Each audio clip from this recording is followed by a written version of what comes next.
अगर कोई शमशान ऐसा हो जहाँ शाम के समय लोगों की भीड़ दिखाई दे, जहाँ ना कोई चिता जले और ना कोई रो रहा हो, तो क्या आप वहाँ जाने की हिम्मत करेंगे? आज की कहानी ठीक ऐसे ही एक सच्ची घटना पर आधारित है, जो झारखंड के रांची में रहने वाले एक छात्र के साथ घटी है। नमस्कार दोस्तों, मैं हूँ MK और आप देख रहे हैं द MK वाइब्स। तो चलिए कहानी शुरू करते हैं। झारखंड के एक छोटे से गांव में सुमित नाम का एक लड़का रहता था। उसने अपनी स्कूल की पढ़ाई पूरी कर ली थी और अब आगे की पढ़ाई के लिए कॉलेज में दाखिला लेना चाहता था, लेकिन उसके गांव में कोई कॉलेज नहीं था, इसलिए उसे रांची जाना पड़ा। और जैसा कि आप लोग जानते ही होंगे, ज़्यादातर गांव में कॉलेज नहीं होते, इसलिए पढ़ाई के लिए लोगों को गांव छोड़कर शहरों की तरफ ही जाना पड़ता है। रांची में एक सरकारी कॉलेज में उसका चयन हो गया। कॉलेज तो मिल गया, अब रहने की समस्या थी। सुमित किराए का कमरा ढूंढने निकला। कई कमरे देखे, कोई बहुत महंगा था तो कोई कॉलेज से बहुत दूर था।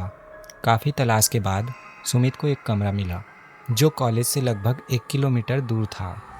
उसने कमरा तय कर लिया और मकान मालिक को एडवांस दे दिया और वापस गांव लौट आया। अगले दिन ज़रूरी सामान लेकर निकलते वक्त उसने अपनी माँ के पैर छुए। तभी उसकी माँ ने उसे हनुमान जी की मूर्ति देते हुए कहा, बेटा, इसे अपने कमरे में रखना और रोज़ पूजा करना। सुमित नास्तिक था, लेकिन अपनी माँ की चिंता ना बढ़ाने के लिए उसने हामी भरी। शाम के लगभग 7 बज चुके थे जब सुमित रांची पहुँचा। बस स्टैंड के पास ही उसका कॉलेज था और उसका कमरा वहाँ से 1 किलोमीटर की दूरी पर था। वह पैदल ही अपने कमरे की ओर चल पड़ा। कमरे तक पहुँचने के रास्ते में एक शमशान पड़ता था। जब सुमित शमशान के पास पहुँचा तो उसने देखा अंदर कई लोग खड़े हैं। उसे लगा किसी का अंतिम संस्कार होगा, लेकिन ना कोई चिता जल रही थी, ना कोई रोने की आवाज़ थी। जब वह शमशान के दरवाजे के पास पहुँचा तो उसने महसूस किया कि वहाँ खड़े सभी लोग उसे अजीब तरह से देख रहे थे। सुमित को अटपटा लगा, लेकिन वह आगे बढ़ गया। रात 8 बजे तक वह अपने कमरे में पहुंच चुका था। उसने खाना खाया जो वह रास्ते में एक ढाबे से लिया था और थकान की वजह से वह तुरंत सो गया। अगले दिन कॉलेज में उसकी दोस्ती सुनील नाम के लड़के से हुई। दोनों एक ही क्लास में थे। कुछ दिनों बाद सुनील ने पूछा, क्या तुमने कोई कोचिंग ज्वाइन की है? सुमित का जवाब था, नहीं, मैं कोई कोचिंग नहीं जाता। सुनील ने बोला, मैं एक कोचिंग जाता हूँ, सस्ती भी है और पास में भी है। सुमित ने कोचिंग ज्वाइन कर ली। अब दोनों रोज़ कॉलेज और कोचिंग साथ में जाया करते थे। लेकिन एक बात सुमित को परेशान करने लगी। जब भी वह शाम को कमरे में लौटता, शमशान में वही खड़े लोग दिखाई देते, वही खामोशी, वही घूरती नज़रें। एक दिन सुमित ने तय किया, आज वह जानकर रहेगा कि ये लोग आखिर है कौन। एक दिन वह शमशान के अंदर गया। जैसे ही उसने कदम रखा, ठंडी हवा का तेज झोंका उसके शरीर से टकराया।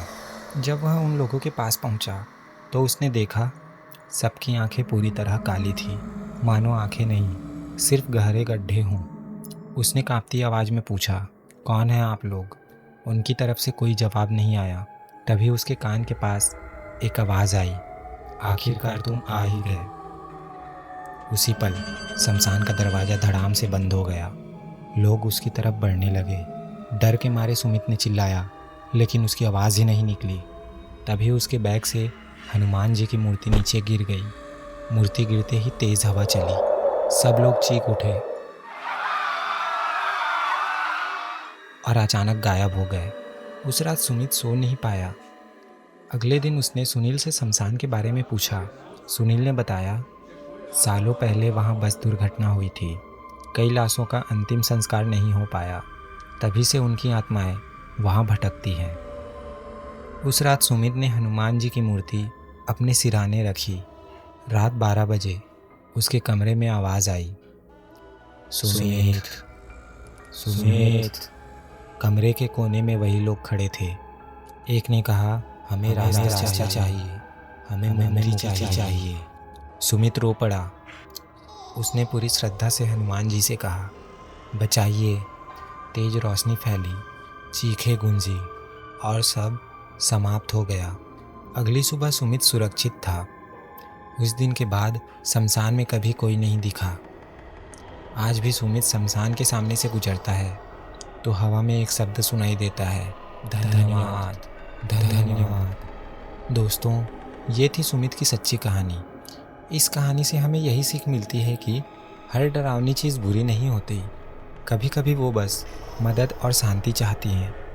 अगर आपको ऐसी ही डरावनी और सच्ची कहानियाँ सुनना पसंद है तो आप हमारे चैनल को सब्सक्राइब करें और वीडियो को लाइक ज़रूर करें।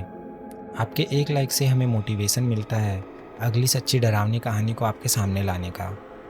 और अगर आपके या आपके किसी पहचानने वाले के साथ कोई ऐसी ही घटना हुई है तो आप हमारे इंस्टाग्राम पर हमें मैसेज करके बता सकते हैं।